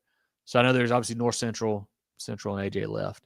And another question would be, where is that game? If it's over in, I think they call it Bone Town over in Kershaw, that could be that's a tough place to win. I've seen Lugoff lose some games over there. I think it's at AJ. Give me a second. Great comment they're doing. Yeah, Dion, the Pelion offense is explosive. They got a good team there. Let's see. We've got, next week, Central at Andrew Jackson. Potential game of the week there. We'll see. Yeah, we'll be talking about that one in depth for sure. Let's keep going, guys. Let's look down to the 1A ranks now, John. A Branchville team that's just had some tough breaks this year. They host Baptist Hill. A young group. I want to say I saw somewhere they're only playing 4 upperclassmen, which is really tough, obviously, especially for a 1A program like that. Young group there. I think they'll be fine in next year, too. This year's going to be a little bit of a struggle, it feels like. Great Falls hosting Lamar. Blackville Hilda will travel to Wagner Sally. Hunter Kenner Tyler at home against Calhoun County. Decay bounced back after a tough week 2 weeks ago. They had a nice win, put up a ton of points last week.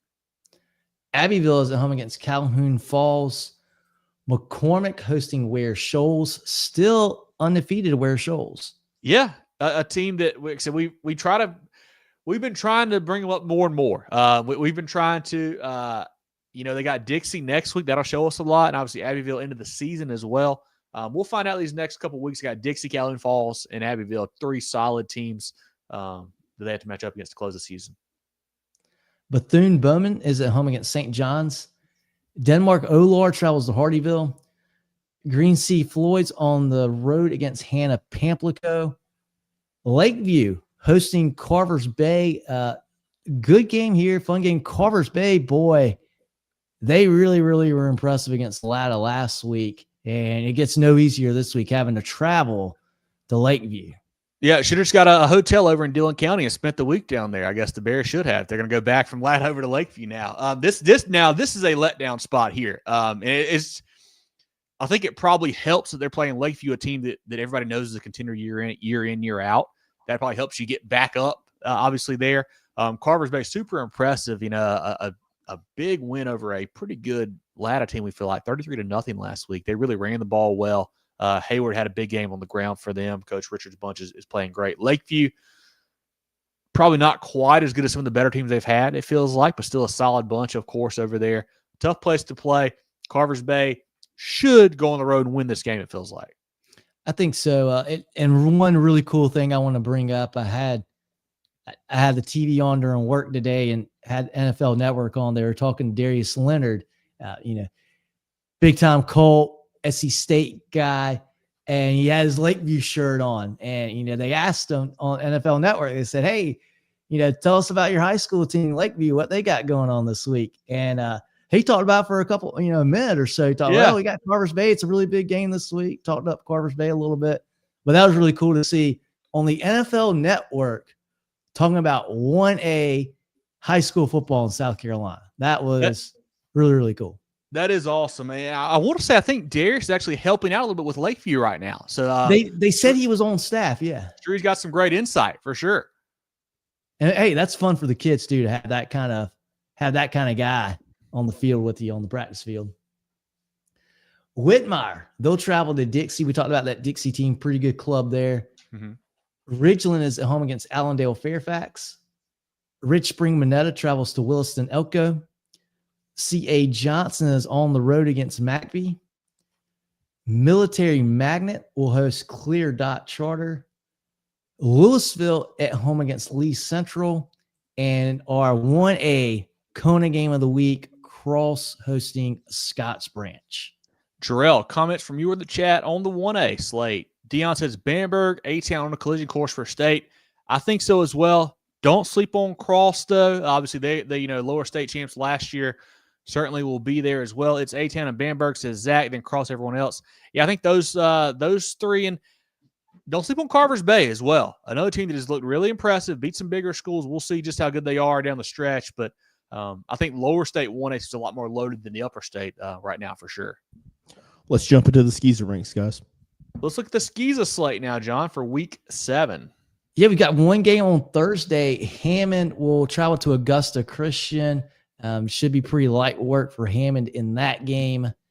And then flipping over to Friday, we've got Hilton Head Prep hosting John Paul II. Dorchester Academy is at home against Clarendon Hall. Newberry Academy travels to Wardlaw. Ben Lippen hosting Heathwood Hall. Lee Academy will travel to Williamsburg. Cross Academy is visiting Cathedral Academy. King Academy at home against Richard Wynn. A 7-0 King Academy team. This is a good test for them. Richard Wynn's always a solid 8-man program. They're going on the road to King. I think King is a better football team, but certainly a good matchup here on Friday. Cardinal Newman will be at home against Lawrence Manning. Camden Military hosting Florence Christian. PD Academy hosting St. John's Christian. Patrick Henry will be on the road against Colleton Prep. Thomas Hayward hosting Andrew Jackson Academy. Thomas Hayward got their first win of the season last week, a team that, won the state title in 1A last season. A lot of good pieces still. Josh Gibson, Tony O'Banner there for Coach Malford's bunch. I think they're a team that could get hot down the stretch here. Maybe you can kind of see that first one go through the hoop, kind of one of those type deals. So I think they win again this week and get their second win of the season. And they got enough football left to go to get it right. Yep. Spartanburg Christian will be at home against Towns County. Wilson Hall at home against Trinity Collegiate. That's our SCISA Kona game of the week there. Greenwood Christian travels to Thomas Sumter Academy. A sneaky good matchup there. Thomas Sumter team that had all kinds of problems last year, playing good football this year, got 4 wins already. Greenwood Christian, a team that I like a lot. Tough to get a great feel for them because they're so far away from a lot of SCISA schools. They play a lot of high school league guys. They performed very well. Got some nice wins already this year. They beat an Eau Claire team, a Whitmire team. Calhoun Falls Charter beat them as well. I think Greenwood Christian wins this game. That's a sneaky good matchup here in the SCISA ranks. Let's see, Porter Goud hosting Northwood Academy. Porter Goud, for Coach Neighbors, really good defense. Intrigued to see what they've got from Northwood. We know Northwood, a big win over Hammond 2 weeks ago. They've got lots of firepower on offense. Can the Cyclones slow that group down any over there the Chargers have? Then we'll see Lawrence Academy hosting Christian Academy. Palmetto Christian at home against Jefferson Davis. Orangeburg Prep will travel to Northside Christian. Hilton Head Christian hosting First Baptist. Kings Academy at home against Holly Hill. Kings Academy, much improved, playing good football this year, got 4 wins already this year, but Holly Hill, just another level. I don't think Kings is ready for that quite. I think the Raiders roll big as they tend to do a lot of weeks here, it feels like. Bethesda, 5-0 Bethesda travels to Dillon Christian. And then Calhoun Academy at home against Carolina Academy. Jerel, comments from you or the chat on the SCISA slate. Manny says, go Knights. I don't know which ones. Maybe WW. I don't either. Sorry. I just wanted to give her a shout out. Thanks, Mandy, for watching. I'm going to guess WW King. 7-0. They're playing great football right now. Thank you, Manny, for tuning in and shouting out your group there. Love what that group is doing. They've been a lot of fun to follow. Coach Matthews doing a fantastic job there down in the Batesburg area. Yep, she confirmed it. King. Thanks, Mandy. There we go. Well, any other shout-outs, Jerel, before we get some shout-outs to friends of the program here?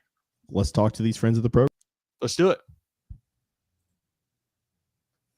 Everyday life means everyday expenses. Spend smarter with a Founders Federal Credit Union credit card, offering you low rates and big rewards where it matters most. Enjoy all the benefits of saving while using your Founders Essential MasterCard. Make every swipe and tap count with smart rates, big rewards on select cards, and no balance transfer or annual fees. Because your money should go where you want it to. That's the power of Founders Federal Credit Union. Apply today at foundersfcu.com. Relax. You're with Founders.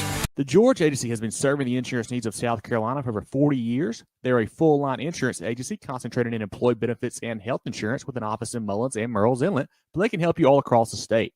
They have clients in Greer, Rock Hill, Columbia, and more, so wherever you are, they can help. Give Bradley, Wayne, Richard, and the crew a call or check them out online at thegeorgeagency.net. That's thegeorgeagency.net. Our Pick'em contest brought to you by Hannah Engineering. Every week we do 11 games across the state. You join, you pick them all. We show your winners. We do a season-long winner. We drop your lowest week. We still do some pop-up prizes as well. But, Jerel, let's show our Week 6 leaders. We had Brad with a perfect 11 spot. Great for Brad there. Some 10s from Richard, Peyton, Reese, Ryan, and Chandler. Lots of 9s as well. Jerron and I had 9. Jerel with 8.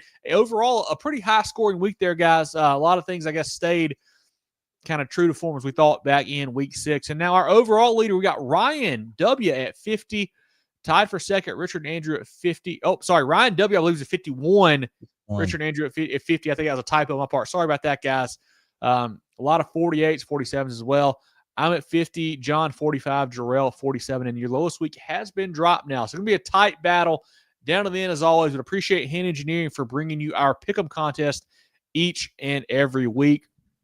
Our polls brought to you by First Team Sports Center. Check them out for whatever you need, all your gear needs, all your athletic needs. Check those guys out. Appreciate them helping us out and powering our polls. Jerel, you're the master of the polls. You take it over. Do you want to go 5A for 1A? What do you want to do? You make the call, and I'll let you go with it. We started 1A 4 games of the week, so we'll go 5A this time. And I will say once again, guys, we've been complaining about the other polls for years, how to do our own. So this is our poll. Us three came up with this, and we think it's pretty good. But go ahead, Jerel.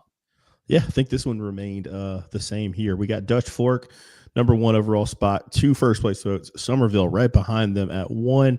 James Island at 3. So we will see some movement probably here. Stratford coming in at 4. Ridgeview at 5 with Dorman receiving votes. I mean, I really like this Division I top 5. Love the low country flavor here. Yeah, a lot of fun, following that group. Seeing Stratford in person last week was really, really cool. I was talking to the AD there, Dr. Burnett, and I was telling him, we get to travel and see games all across the state, all different classes. And a lot of times the 5A crowds aren't great. Just be honest with you. A lot of the times it's not. But that Stratford crowd, that Berkeley crowd, great atmosphere at the Castle on Friday, man. Both sides were into it. Packed house. Really, really cool to see. Love what they're doing in there at Stratford. Coach McDaniel's got a really good team this year. Well, Steph, let's go to 5A Division II. We got Irmo leading the poll there with 2 first-place votes. Northwestern, number 2 spot, getting a first-place vote. TL Hanna Yellow Jackets at 3. The Greenville Red Raiders at 4. And the Berkeley Stags, they slide down a little bit to 5. I think this is also a solid top 5 here, guys. I don't know if it was me or one of you guys. I can't really remember. And let me. I'm so sorry. Indian Land getting votes this week. So shout out to those guys. Yeah, they're playing great football, and I kind of wanted to put them like a little bit higher in the poll, but I just don't know what to move there. This TL Hanna team really kind of confuses me. Like I don't know if they're good or not. They've got a great win over Greenwood, but they've got a non-competitive loss to Burns earlier in the year. That they went to overtime with Malden a couple weeks ago. They're hard to figure out. I think maybe it's just kind of the style they play. It's like it kind of, is conducive to seeing some of that stuff, it feels like there. Greenville we'll find out a lot more about this week, see just how good they are. But I like that Berkeley team. Even though they lost last week, they had a 17-0 lead. They got a lot of great pieces. Henry Rivers is back. He's dynamic at quarterback for Coach Lodge there. A lot of athletic guys up front on defense, too, look really good for them, I felt like. But I think the top 2 are solid. Irmo Northwestern probably the best 2 out of that group. But that 3, 4, 5 spot could be very fluid. It feels like next couple weeks. Most definitely. I respect Northwestern still getting a first-place vote. I like Irmo. They have just been moving along, especially with the vital pieces that they lost. Man, Coach Brand's bunch has just been very, very impressive this year. But jumping down to 4A, this one's remained really static at the top. South Point receiving all 3 first-place votes. Another big win over Camden this past weekend. South Florence slides in at 2. We've moved Grave Collegiate up to 3. Daniel making their way into the poll here at 4. And North Augusta at 5 with Hilton Head Island receiving some votes after their big win over Bishop Bingley. Got to give a shout-out to John there. He called that one in our new segment there. Yes, John was all over that. That's the big move this week is Bishop England dropping out of the poll, and the score line of that one was really wild to me. I think Camden may have been there last week too. They dropped out as well, but another one similar to 5A Division 2, where I feel like the top 2 is really solid. After that, got some movement there. We could see 3, 4, and 5 each week. It feels like. Yeah, for sure. Let's go to good all year. Yeah, I thought they were going to win. I didn't think they were going to win like that. I mean, we mentioned earlier, their one loss, James Island. I mean, they play good football. Yeah, most definitely. And a lot of these teams, I mean, look at what they've played this year. I mean, these 4A bunches, they have played some really, really great programs. A lot of them playing up as well. So no slouches there in that 4A top 5 in receiving votes category. In 3A, Oceanside Collegiate, I just don't see this one moving at all, especially anytime soon. Newberry slots in at 2. Little bit movement here. We have Loris and BHP tying for 3rd this week, and Mountain View at the 5 spot. I'll say it. I thought hard about going Loris at 2. After what Newberry did last week, 2 looked a little bit shaky. Loris, the big one on the road, didn't quite make that move, but I did think about it when I was putting this poll in. Yeah, I downgraded Newberry a little bit, and I wanted to put Loris higher. I just felt like I couldn't drop Newberry too far after winning. They still won. The object of every Friday night is to go out and win. Whether you win by 1 or you win by 100, they still won. But I thought about it. It for a while. I mean, this is one of the divisions where I feel like a lot of them, 4A, 5A, I'd feel comfortable going 6, 7 deep in my poll. But I think 3A, I could legit go top 10, have no problem. And you got all these guys. You got Woodruff still out there. You got Dillon, who's a good team. You got Christchurch, Powdersville, Orangeburg, Wilkinson. I mean, that's one I think we could go 10 deep in 3A if we wanted to. Easily. Yeah, most definitely. And Courtney, I mean, he keeps mentioning BHP, big BHP fan, and we got to meet Courtney last year during the playoffs. It's a great point you're making. I think we've had them a little bit lower because of their schedule. I like to give credit more to the teams who have played a little bit stiffer competition, but it's no slouch and no ill feelings that we have towards that BHP program. They have lined up and smoked everybody they have played this year. So the Bears program is really getting after it, especially losing so many key players from last year's squad. Man, I've been really, really impressed with how BHP's played this year. I mean, they're going to go undefeated regular season. I think. I mean, they're going to be 10-0 in the playoffs. We'll find out now in the playoffs, but unfortunately, we're going to have to wait until then. Yeah, for sure. Let's go to 2A. Central stays at that number 1 spot, receiving all 3 first-place votes. Again, they got a big-time matchup coming up next week against Andrew Jackson. Strom Thurmond slides up to 2. Huge win. I know Chris is in the chat talking about Batesburg-Leesville. We talked about them earlier in the show. That is a really good performance, even though they came up a little bit short in that game. But impressed with Thurmond, how they're able to bounce back, stick with it, and win that football game. Clinton, look at them, up to 3. Terrible team on upset alert.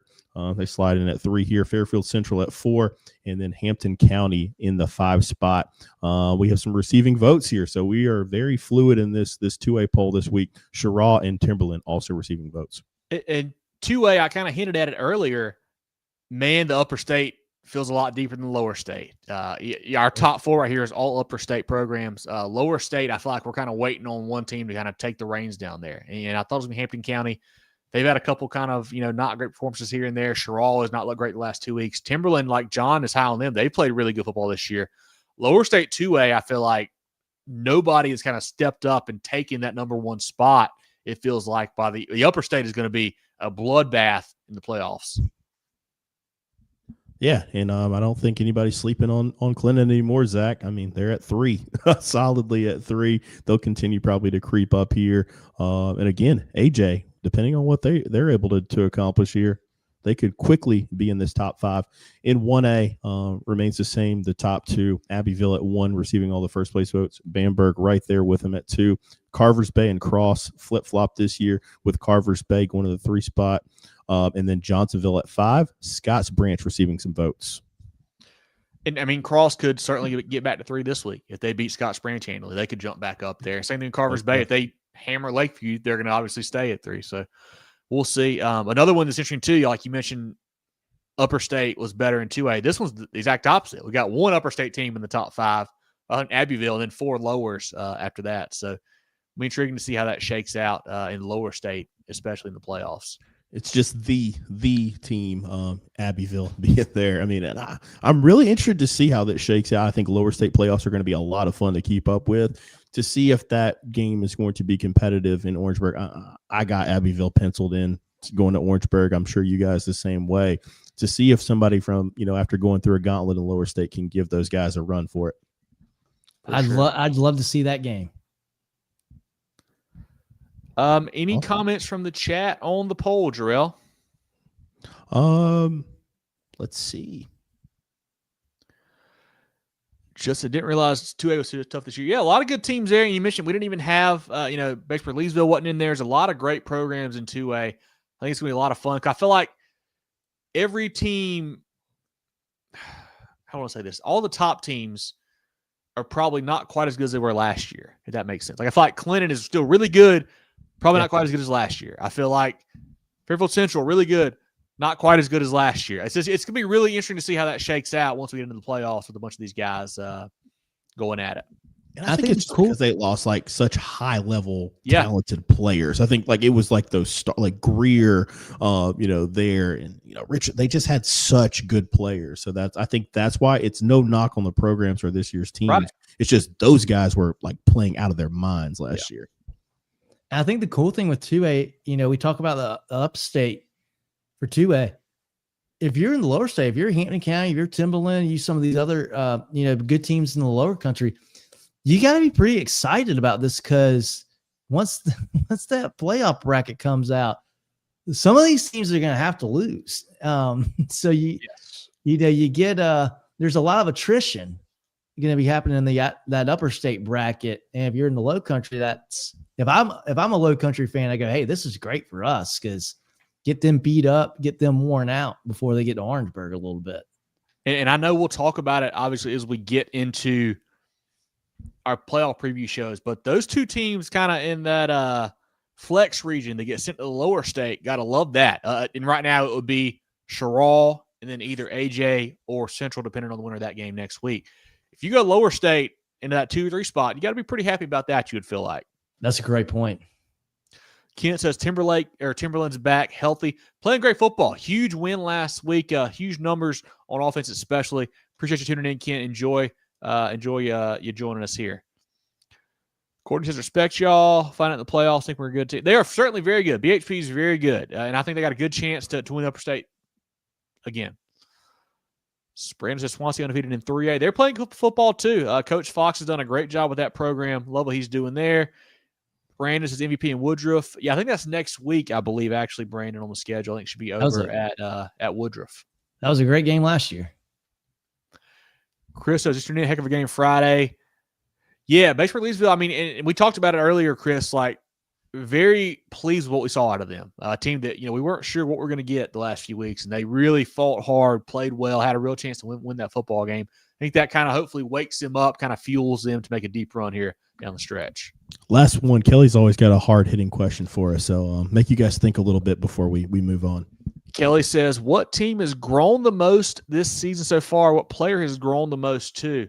I'm gonna start Greenville, just because what we saw back in week 0, getting demolished by Dormant, now reel off 5 wins in a row, be a top 5 team in our poll. I think Greenville, what they have done has been super impressive. Love the growth that Coach Watson and that bunch is seeing. We talked to him preseason. Jerel interviewed him when he got hired, and he didn't seem the highest on this group. He wasn't really sure what he's going to get, what he had, and coming back for the Red Raiders. And man, they have been a really fun team to follow the last few weeks. I want to go Central Epps. This team they weren't a bad team last year. They were solid, but now Man, they're looking awesome. Yeah. Every single week they have answered the bell.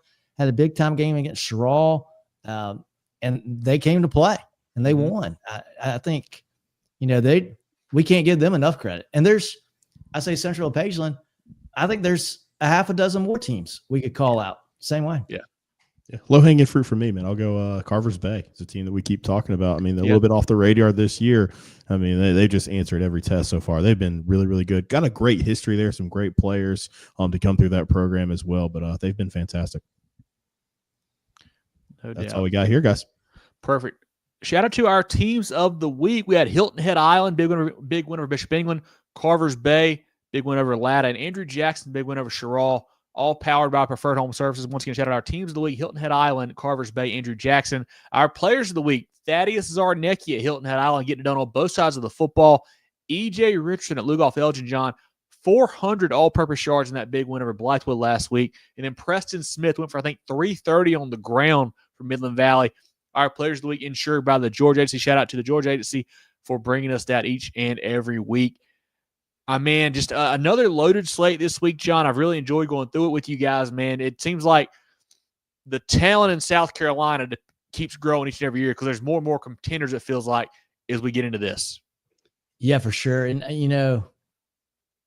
know people will say sometimes like, Upstate gets all the spotlight, all the glory.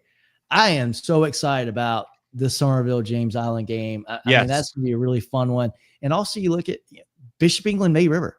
That's going to be a fun game. That's going to be a big time game as well. Really exciting week in the Low Country. Carver's Bay and Lakeview is going to be a fun one too, I think. Good time for Low Country PD football right now. No doubt about it. As always, follow us on Facebook, on Twitter /X, on Instagram, YouTube, TikTok, and more at Movin Chains, MOVINCHAINS. Our website, movinchains.com. Our podcast on Apple, Spotify, Google, and more. You can actually scan this QR code right here in the top corner. It'll take you right to our website. If you haven't been there before, go check it out. Lots of great stuff on there. Tune in for that. We do our weekly preview show live Tuesday night, 7:15. We break down all the games, our games of the week, along with the rest of the statewide slate. We have great player interviews, coach interviews, teams of the week, players of the week, pick them, all kinds of good stuff on social media throughout the week. So certainly check us out each and every day. Like you see on the screen there, get your limited availability Movin The Chains merch.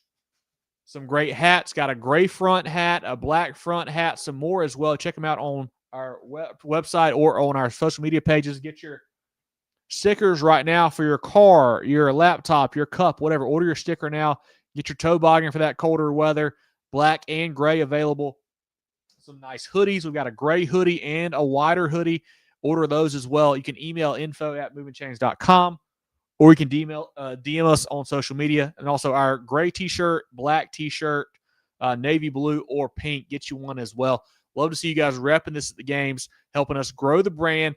We know that we get thousands of views each week, but there's a lot more folks who like high school football out there that we're not reaching yet. So we need to help you guys, have you help us get in front of them. So please order your merch. Tell everybody you know. Help us keep growing this program. Like I said, I want to shout out again the fans at Stratford and the Berkeley game last week. Met lots of great folks. Got to talk to Tim and Wayne from the Berkeley radio crew again. Got to talk to Slicker down there. Talked to Staggy, the Berkeley mascot. That was great. Talked to Stratford head coach Danny McDaniel, AD Dr. Burnett, Charleston Sports Center. Talked to those guys as well.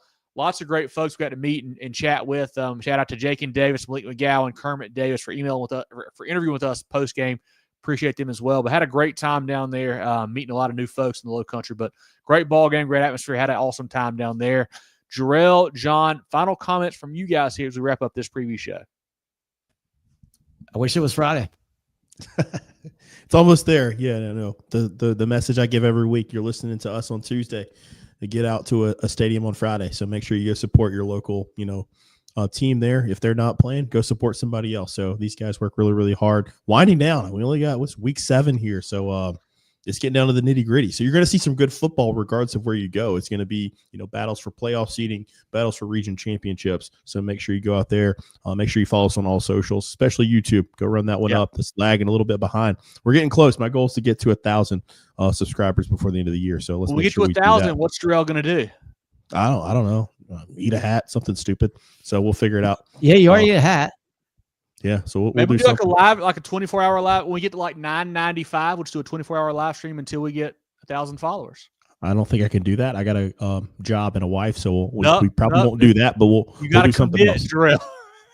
Not that. How bad do you want these subscribers, Jerel?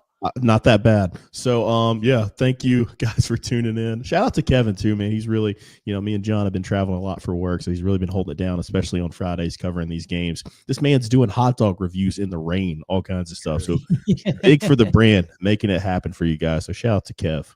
Appreciate you, man. It's love of the game, love of the game. Any final chats, comments from the chat, Jerel, before John gets his sign off? I think we might be at a long show. We're pushing like 140 here, so this is an all-time long show. I think everybody's commented out for the perfect. Night. John, any final thoughts from you as we get sign off for the night? No, I'm excited about it, and exactly what Jerel said. Go out to some of these games, support your community, support your kids. Certainly do that, but Moving the Chains is always brought to you by Founders Federal Credit Union. For Jerel Hendricks, John Epps, I'm Kevin Thomas. This has been our Week 7 preview show here on Moving the Chains, talking all things South Carolina high school football. We'll catch you guys next week. Get ready for the ultimate South Carolina high school football experience with Movin The Chains. From previews to recaps, we've got you covered. Dive into our expert preview shows, predicting winners and sharing insights. Then join us post-game for the thrilling recaps, exclusive interviews, and highlights you won't find anywhere else. Plus, connect with fellow fans on our Friday night spaces on Twitter/X. No one covers South Carolina high school football like us. Join us at Movin Chains on all social media platforms and visit movinchains.com today.